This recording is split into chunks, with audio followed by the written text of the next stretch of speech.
Subscribe to The Honest Critique for current affairs, movie, book, and product reviews. Also, make sure you press the bell icon to get notified whenever we upload a new video.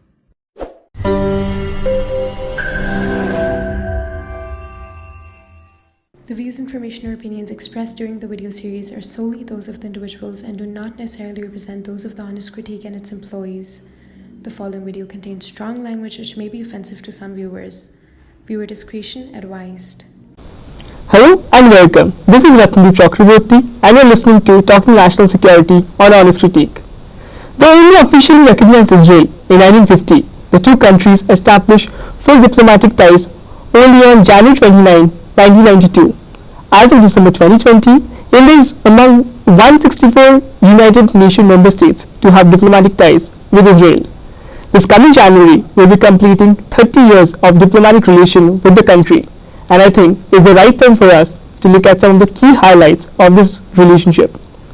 Joining me on the show today is Ambassador Navtej Sarna, who joined the Indian Foreign Service in 1980 and served as an Indian diplomat for the next 38 years. His diplomatic journey included assignments in places as diverse as Moscow, Warsaw, Thimphu and Tehran. He held several critical appointments, including the Foreign Office Spokesperson, India's ambassador to US, Israel, High Commissioner to the UK, and Secretary to the Government of India. He retired from the diplomatic service in 2018 as India's ambassador to the United States. Pursuing a parallel career as a passion, Sir has written 9 books that explore different genres, including novels, short stories, travel, literacy essays, and translation. Thank you so much, sir, for taking your time and speaking to us. Thank you. It's an honor and a privilege to host you for the discussion. So, you hold the position as India's ambassador to Israel in a very critical position between 2008 to 2012, around that time, when the 26/11 also happened. And that is a key element of the Israeli as well. But I want to start a little bit knowing about the history of India-Israel relationship, the recognition period of there was not a recognition between 1940 to 50, and then there was a lull period in formal recognition till 92, and then we formally recognized. So take us through this period where there was such a lull period in between where we didn't officially set up an embassy out there. Well, there was thank you for having me here, and I think it's a very interesting subject we picked up, given that now we are heading towards the 30 years of diplomatic relations. I think the relationship took time to warm up. Although the two countries were in the present state were formed almost, the two nations became independent in almost close to each other in 1947 and 1948. We did not have a very easy start.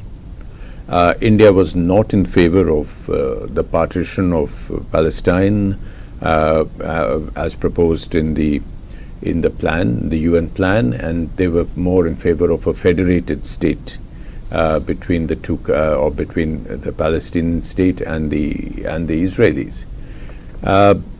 However, that didn't work out. There was a war, and Israel declared unilateral independence. And a couple of years later, India did recognize Israel, but did not set up diplomatic relations or an embassy. Israel, on the other hand, did set up a consulate in Bombay. It started as a refugee agency office and then moved to a trade office and a consulate. For the next 40 years, while we had recognized Israel, we did not establish our diplomatic relations, and because it was a very, the Middle East or West Asia was divided very clearly between Israel and the Arab states. The Arab states and Israel were in a state of conflict. There were several pitched conflicts in 67, 73, the Suez Crisis in 56.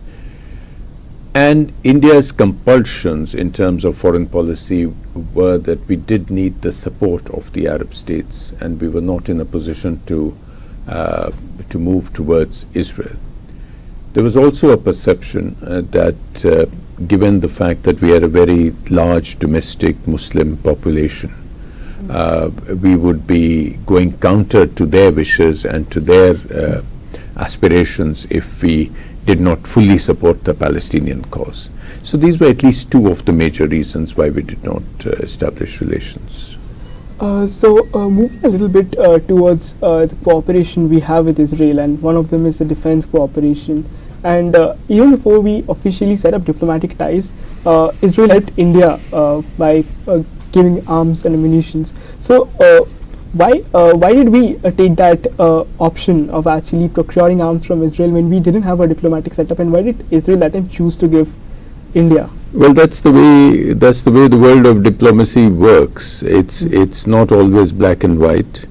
And while we did not have diplomatic relations or formal embassies in two states for that period of 40 years, it was not that we were not in touch. More at certain times and less at certain times. There were several people who visited Israel from the Indian political and scientific, economic setups, and similarly, there was some amount of contact between our security agencies, I would say, and ultimately we asked Israel because Israel was willing to give. And we needed support. We needed support in 62. We needed armaments in 65, 71. And Israel gave some amount, small amount. That's what the literature on the subject says. And I think Israel also was not wanting to sort of shut the door on India, because there had been the understanding that India had issues about setting up diplomatic relations, but they intended to. So it was a question of timing. So I think they also didn't want to shut the door, and these things helped to sort of keep the relationship warm, even if it was very much on the back burner, but there was something there. And when it comes to India-Israel relations, it's mostly the defense, as we mentioned about. And the military equipments, India is the second largest purchase. I mean, from Israel. Israel is one of the second largest provider of the arms, and we are one of the most largest buyer of these arms from Israel. And one of the argument that has been there that Israel has been contributing to the escalating into Pakistan conflict because of this because of the being a biggest client of arms. What's your assessment on this? Well, if you were to go by that argument, then no country should be exporting arms to another country at all. We can say that the US has been contributing to this conflict for the last 50 years. We can blame the Chinese for this conflict. Ultimately, what we do with the arms is a national decision. The country that's exporting is not going to take that decision for us. So I wouldn't buy that argument. I would say that India is a large importer of arms. We are in Israel's largest customer, and Israel's percentage in our arms imports has consistently gone up. But I would hesitate to say that this is the only pillar of the relationship. There are several other important pillars. Security and defense, yes, is very important. Counter-terrorism is important. A lot of cooperation in agriculture, in water, in technology and innovation. I think that these are other very, very active, critical areas for us, and where Israeli expertise and Israeli experience can be extremely useful. And they also are very happy to be able to work on the scale that India offers to the technologies that Israel has developed. Yeah. So actually my next question is about that because most of the conversation happen around defense, though it's one of the strategic partners of India. So what are the other areas of cooperation that we have developed, especially if you could take some instances from your diplomatic journey of being there? Well, I think besides the defense and security and counter-terrorism, which is a very clear convergence of interests. I think we have been benefited from Israel, particularly in some areas which are critical to our economy, agriculture, not just the famous Israeli drip irrigation, which of course is there, but this different kinds of technologies, different kinds of seeds, different kinds of equipment being used in agriculture. Israel has set up several centers of excellence. I believe there are about nearly 30 centers of excellence all over India, whether it's horticulture or it's agriculture, or in fact it's water, the use of water. Wastewater management, desalination of water. Israel doesn't have too much fresh water. They do desalinate a lot. And whether we can replicate those systems in India, at what cost, and so on. So these have been two areas which have really grown. And also the technology sector, in the technology and innovation sector in Israel is extremely strong. And whether it has been IT, it's been telecom, it's today cybersecurity, and the whole startup industry. So there are these are areas on which we have worked very well together. So these are also going to be the growth areas in the years to come. So 1997, Wisman became the first president to actually visit India, and in 2000 we have seen Home Minister Lal Krishna Advani became the first minister to actually visit Israel, and there has been several high-level delegations visiting both the countries. But Prime Minister's visit in 2015 was one of the first Prime Minister to actually visit Israel. How did that change the equation between the two countries? No, you're right. I think one thing that was lacking between the two countries, even after setting up diplomatic relations, was a regular exchange of high-level visits. These high-level visits do have a great benefit in terms of giving an impetus to the overall relationship. And I think we've had a few visits, on and off. But I think under the present Prime Minister, this has been raised to a completely unprecedented level. Mr. Modi was the first Prime Minister to visit Israel. Our President, then President Mr. Pranab Mukherjee visited Israel. The foreign ministers have been visiting Israel. The defense minister has been visiting Israel. And similarly, we have been receiving the Israeli leadership. I think this is a relatively new development, but it sort of completes the process of, the full display of this relationship is now in the public forum. And that's been one aspect, and of course it gives an impetus to the rest of the relationship, because then targets are set and follow-up happens and all that. And I want to know about, again, from your experience of how things were different that time compared to now. Does India has a more doesn't have to go with the hyphenation policy that the Prime Minister has to not just visit Israel but also Palestine when he's visiting Israel? Is it more open now that India is taking a more open stand? Well, I think let me say that the situation is not static in West Asia, and certainly not in the Arab-Israeli face-off. There have been, the Abraham Accords, where Israel has normalized its relationship with several Arab countries.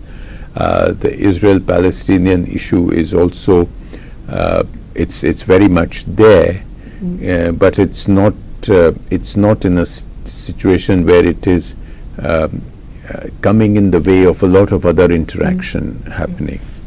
So we would not be diluting our support to the Palestinian, although there has been some shifting of nuance, particularly in the multilateral positions that we have taken. But at the same time, I think we have stuck to the core of our support for the Palestinians.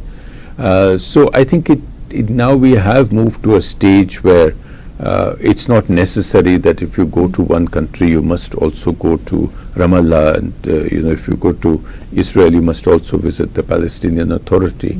it still happens. Some sort of thing happens. Some sort of balancing happens. Maybe they come to visit you, or somebody. Some visits you go separate the two. Some you go do together. So it's not as rigid a stance as we had in the past on this issue.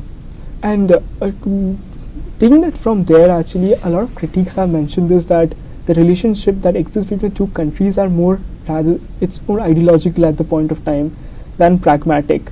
And Mr. Jaishankar, when he has been visited foreign minister, mentioned about this, that the relationship between the two countries have exceeded beyond personalities. So is it ideological front that India has taken a de-hyphenation policy at the moment and doesn't have to play the both sides, or it's more pragmatic? I think it's more a pragmatic thing, but it certainly helps. There are nuances when a different government comes in power as to how you approach these issues. So to that extent, if you ascribe it to ideology, but I think ultimately it's diplomacy has to retain a certain flexibility.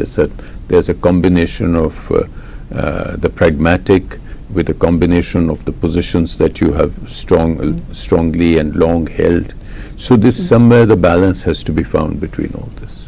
And I have like three last questions. One of them is about the Benjamin Netanyahu's former Prime Minister's visit to India, and he mentioned about dealing with Islamic terrorism in the region.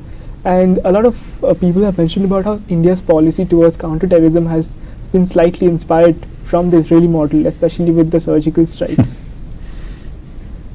Do you see a change in the pattern of Well, I think the Israeli counterterrorism actions have got a kind of a cult status, and they have become,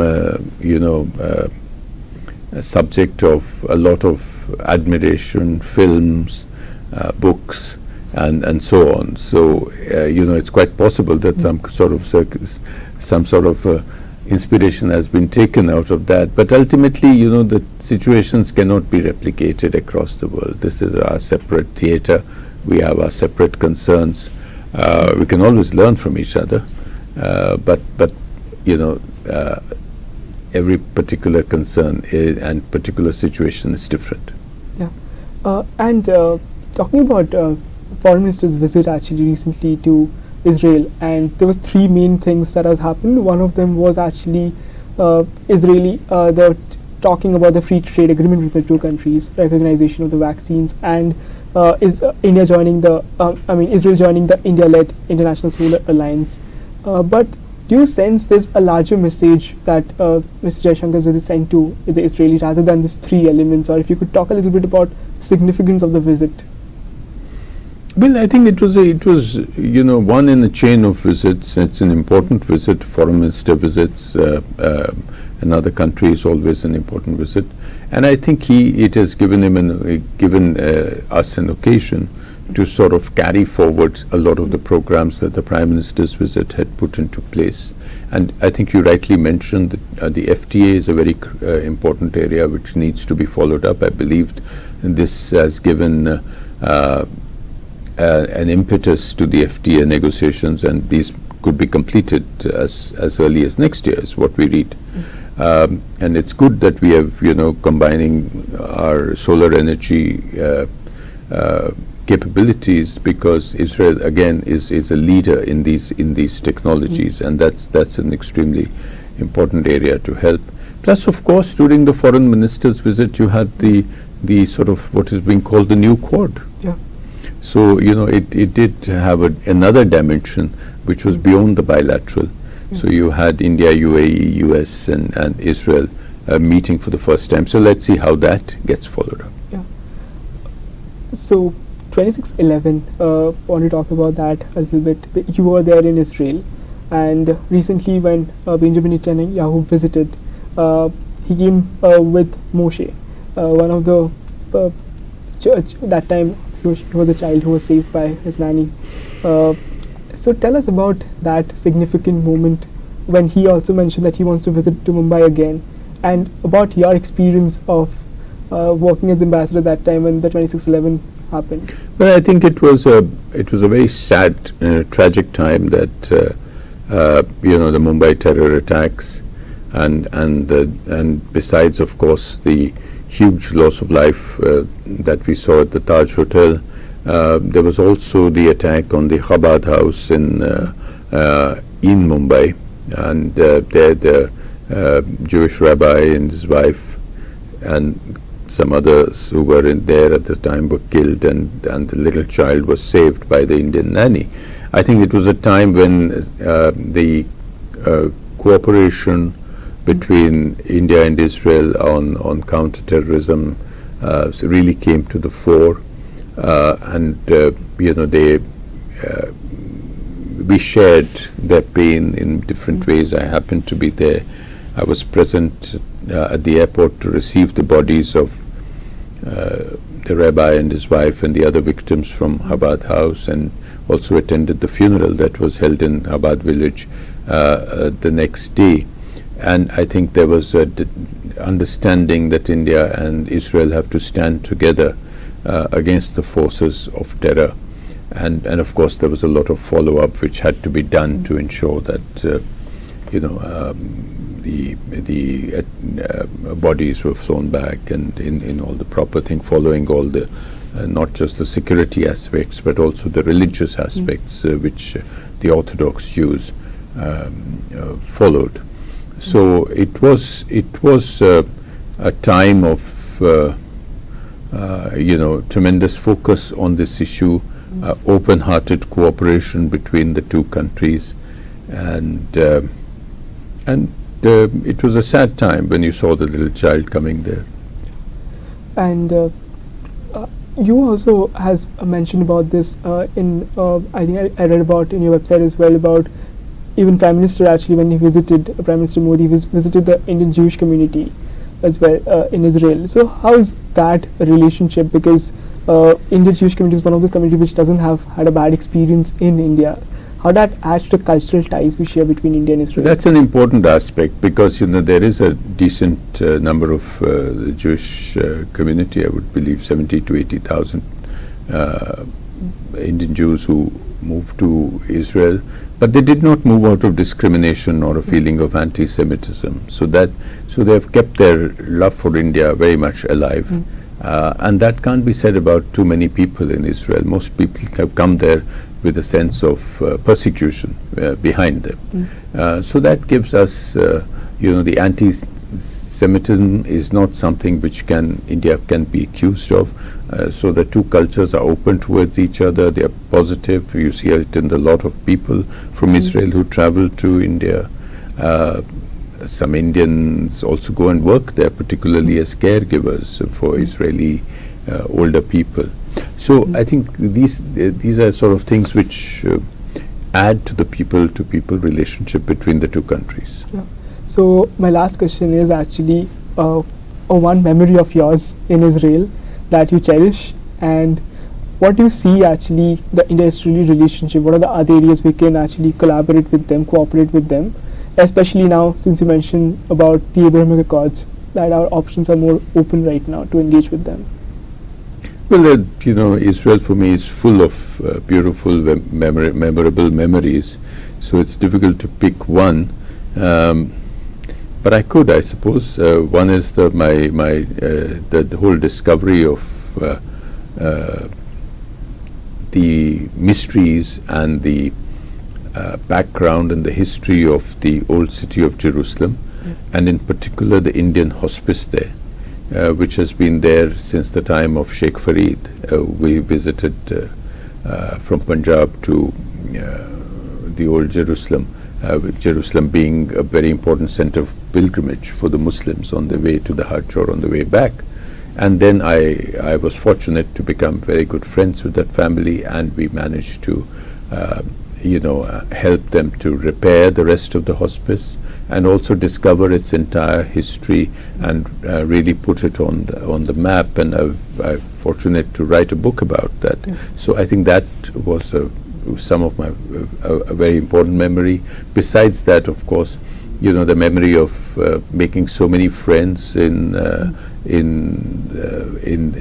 amongst the Jewish people, attending so many of their ceremonies, so many Shabbat lunches, so many dinners, discovering the Indian connection in different ways, discovering the Indian soldiers, in Haifa, the cemeteries, we sort of try to bring it all up and map it and make it a regular place for visits. So some of these things were really of interest.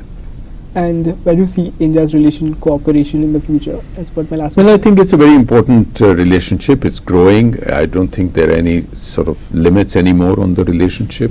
So I think that it's going to be broadened. New areas will come up, and I think it could prove to be one of the most influential relationships in terms of our development. Well, thank you so much, sir, for taking your time and speaking to us. It's Thank you. an honor and a privilege to host you. Thank you. Thank you, sir. Thank you. Good luck.